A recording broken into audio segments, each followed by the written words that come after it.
जाऊन नाही केल्या पाहिजे. कसं आहे ना नांदगावकर साहेब, तुम्ही म्हणता ही गोष्ट म्हणजे थोडंसं 90च्या दशकात गेलं ना तर तुम्हालाही कदाचित पटेल किंवा पटणार नाही, पण त्या काळामध्ये अनेक नगरसेवक विशेष करून शिवसेनेतलीच एक मतपेढी बांधली, म्हणजे काँग्रेसने आपल्या झोपडपट्ट्यांमध्ये मतपेढी बांधली तशी इथेही शिवसेनेचे काही नगरसेवक त्या वाढणाऱ्या या हिंदीच्या किंवा परप्रांतीय मतदारांकडे हिंदुत्वाच्या अँगलमधून थोडासा डोळा ठेवून होती, तिथेही वाढत गेली. ते तुम्हाला तेव्हा लक्षात नसेल आलं कदाचित, पण आज तर तो भस्मासूर एवढा वाढला आहे की थेट इथे मराठी माणसाच्या मुळावरती काही गोष्टी येतात. म्हणजे बघा ना, कबूतरखान्याचं आंदोलन होतं तिथे, म्हणतात की ठीक आहे की आम्ही टॅक्स भरू पण आम्हाला कबूतरखाने इथे अलाउड करा. मराठी माणूस काही करू शकत नाही. मला असं वाटतं त्यासाठीच राजकीय जी आत्ता सध्या जे असणारे राजकारणामध्ये असणारे जे जायंट म्हणून आहेत किंवा सत्ताधारी म्हणून आहेत किंवा विरोधी पक्षातली लोक सुद्धा आहेत, त्याने याच्यावरती विचार करण्याची आवश्यकता आहे. कबूतर जीवदया बुद्धदया आम्हाला मान्यच आहे, काय त्याच्याविषयी दुमत असण्याचं कारण नाही. आम्ही गाईला देव मानतो, गोमाता मानतो तर मानतोच आम्ही, काय तो काही विषय येत नाही. ह्याचा अर्थ असं नाही की आपली बंधनं इतर धर्मावरती लादायची, हे चुकीचं आहे. आणि आपल्या धर्मामध्ये ज्या गोष्टी आहेत त्या गोष्टीमुळे इतरांना त्रास होतोय तो होऊ द्यायचा नाही.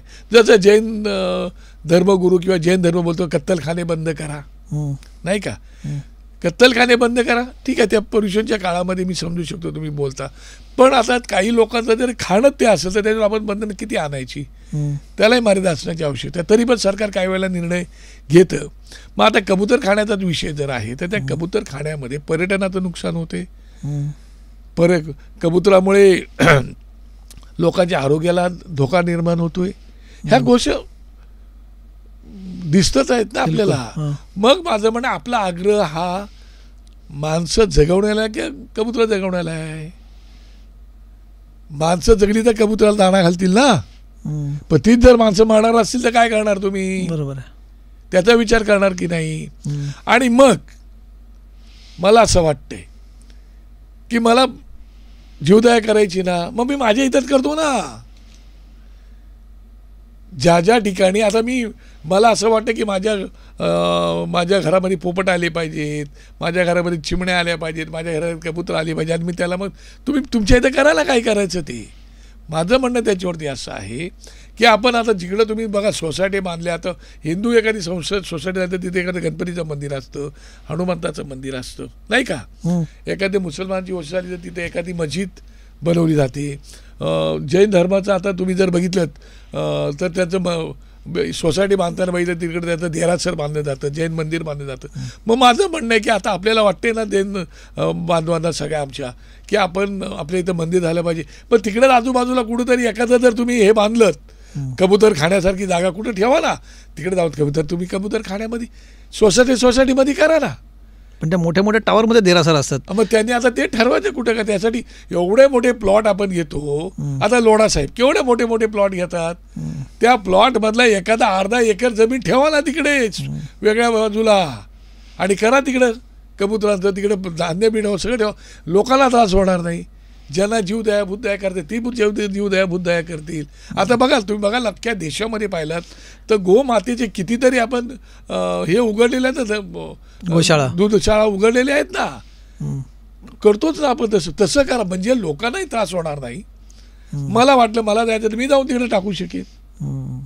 आता काही दादाचा कबूतरखाना पिढ्यान तिकडे तो कबूतरखाना आहे, त्याच्या बाबतीमध्ये कोर्टाने निर्णय द्या. आला कधी ऐरणीवर मुद्दा, कोर्टाने निर्णय दिला तर आले ना ऐरणीवर मुद्दा, बाबा कोर्टात ऐकणार नाही का, कोर्टाचा सन्मान आपण करणार नाही का, त्याचाही विचार करण्याची आवश्यकता. याचा अर्थ आम्ही काय आंदोलन होतं पण आंदोलकांमध्ये केसेस होत नाहीत तिथे, म्हणजे खरं म्हणजे कायदा सगळ्यांना समान असला पाहिजे.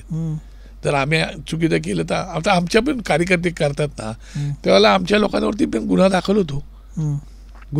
आमचं काय म्हणणं नसतं, आम्ही त्यांना एवढं सांगतो की यांनी हा केलेला गुन्हा जो हा लोकांसाठी केलेला गुन्हा आहे, त्याचा इंडिव्हिज्युअल गुन्हा केला आहे का लोकांच्या काहीतरी हितासाठी केलेला गुन्हा आहे. जर गुन्हा केला तर त्याच्यावरती कायदेशीर कारवाई झालीच पाहिजे. हे आम्ही पोलिसांनाही आम्ही सांगतो तसं, तुम्ही गुन्हा दाखल करून घ्या, चुकीचा गुन्हा लावू नका. एखादा टोल आमच्या लोकांनी फोडला असं धरून चाला तर त्याच्यावर खंडणीचे गुन्हे टाकले जातात. तो काय खंडणी मागायला गेला होता तिथं? मग आम्ही सांगतो तिथल्या SP ला DCP ला की बाबा त्यांनी गुन्हा केला त्यावर गुन्हे दाखल करा, पण तो खंडणी मागायला गेला म्हणून गुन्हा दाखल करणार ना चुकीच्या गोष्टी. तसे ज्या चुकीच्या गोष्टी घडलेल्या आहेत त्याच्यावरती गुन्हा दाखल झालाच पाहिजे. तो का नाही होत? तो करायला पाहिजे. माझं असं म्हणणं आहे की कुठेतरी ह्या सगळ्या गोष्टीचा संबंध असा जोडला जातो, म्हणजे हा कोर्टाचा निर्णय आहे, त्याला विरोध होतो, पण कुठेतरी या गोष्टीकडे जेव्हा एका सामाजिक अँगलने बघितलं जातं तर इथे कुठेतरी मराठी माणसाचा कमी होत चाललेला आवाज, मराठी माणसाची मुंबईत कमी होत चाललेली ताकद, वारंवार घटना येतात. कधी जाहिराती येतात की मराठी माणसाला काम दिलं जाणार नाही, कधी कधी जाहिरात येते की मराठी माणसाने अप्लाय करू नये कामासाठी. आता अशा घटना घडतात. ही जी ताकद कमी होत चालली आहे ह्याच्या मागे मराठी माणसाची राजकीय ताकद मुंबईतनं कमी झाली. मला असं वाटतं की त्याच्यावरती सर्व पक्षातील जी आता मराठी राजकारणी आहेत ना, सर्व पक्षातील लोकांनी याच्यावरती विचार करायला पाहिजेत ना, की सगळ्या मराठी माणसांनी एकत्र यायला पाहिजेत, तर त्याच्यावरती काहीतरी होईल. म्हणजे काय आम्हीच सगळं करायला पाहिजे, तुम्हीच सगळं काय, असं काही नाही ना. त्याच्यात मीडियानी पण आपला रोल बरोबर केला पाहिजे. राजकारणामध्ये असणारे मग जे प्रमुख लिडर्स आहेत, जे प्रमुख लिडर्सचे पक्षाचे नेते मंडळी आहेत, अध्यक्ष आहेत वगैरे, या सगळ्यांनी म्हणून तो विचार केला पाहिजे. पण एका दिवस आता मग तुम्ही म्हणजे सगळं गमावून बसलेलं असाल, ते गमावून बसायचं का, त्याचा विचार करण्याची गोष्ट आहे. आणि शेवटी योगदान सगळ्यांचंच आहे, आमचं काय म्हणणं नाही.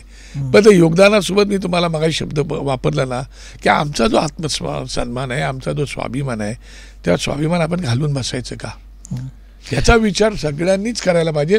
आणि खास करून मराठी माणसांनी केलाच पाहिजे विचार. पण आता साहेब, एकेकाळी याच मराठी माणसाचा आवाज शिवसेना होती. म्हणजे 66 साली शिवसेना स्थापन झाल्यापासून ते नंतर शिवसेनेचे हळूहळू शकलं पडायला लागले तोपर्यंत आपण म्हणू तर हाच शिवसेना हा जो आवाज होता मराठी माणसाचा, हा कालांतराने तुटत गेला. आता 3 शकलं झालीत आम्ही बघतो शिवसेनेची. एक शिवसेना आहे, महाराष्ट्र नवनिर्माण सेना हा शिवसेनेतूनच बाहेर फुटून पडलेला एक पक्ष आहे. शिंदेंची शिवसेना, ज्यांच्याकडे अधिकृत पक्षचिन्ह आहे.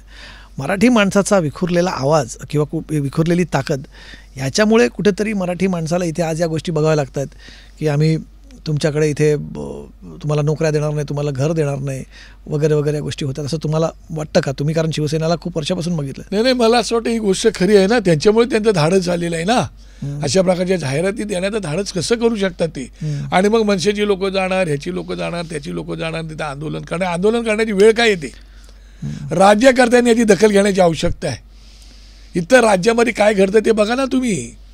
अहो, गुजरातमध्ये सुद्धा तुम्ही तिकडे जमीन 52 जर जमीन घ्यायची ठरवली तर 52 गुजरातमध्ये जमीन नाही घेऊ शकत.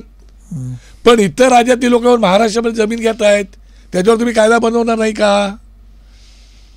मराठी भाषा तर आहेच. त्याच्यावरती जे राज्यावरती बसलेले प्रमुख आहेत त्यांनी मतांच्या पलीकडे जाऊन विचार करण्याची आवश्यकता आहे. हो, परत परवडण बसायला कोण आलेले नसतात. आज ना उद्या ते प्रत्येकाला बाहेर जायचंच असतं. आणि खास करून मराठी माणसाने विचार करण्याची आवश्यकता आहे. आपण मतदान कोणाला करतो नेमकं? आपण आपल्या हाताखालची पायाखालची सगळी जमीन पण दिल्यासारखी करतो. त्याच्यावरती मराठी माणसं कधी त्वेषाने पेटून उठणार? किती सहिष्णुता राहायचं म्हणजे तरी किती राहायचं, त्याला एक मर्यादा आहे ना. माणसाने पेटून उठलं पाहिजे. जर इतर लोक अशा प्रकारचे जर वर्तणूक करतात आणि ते त्यांच्या धर्मासाठी जर पेटून उठू शकतात तर मग आपण सुद्धा सगळ्या गोष्टी बाजूला ठेवून मराठी म्हणून मग साळी, माळी, तेली, कोली, महार, सांबार, मांग, आगरी, भंडारी जे कोण मराठी आहेत त्यांनी मराठी म्हणून एकत्र यायला पाहिजेत आणि लढाई लढलं पाहिजेत. कार्यक्रमाच्या शेवटाकडे जाताना असं वाटतं तुम्हाला की आता हे जे सगळं घडलंय हे 2 ठाकरे एकत्र आल्यामुळे याच्यात किमान थोडं करेक्शन होऊ शकेल? हो, बरोबर ना. आणि त्याच्यामुळे ते सगळं चालू आहे. चालू कशाला? 2 ठाकरे एकत्र येण्याची मुवमेंट जी सुरू झालेली आहे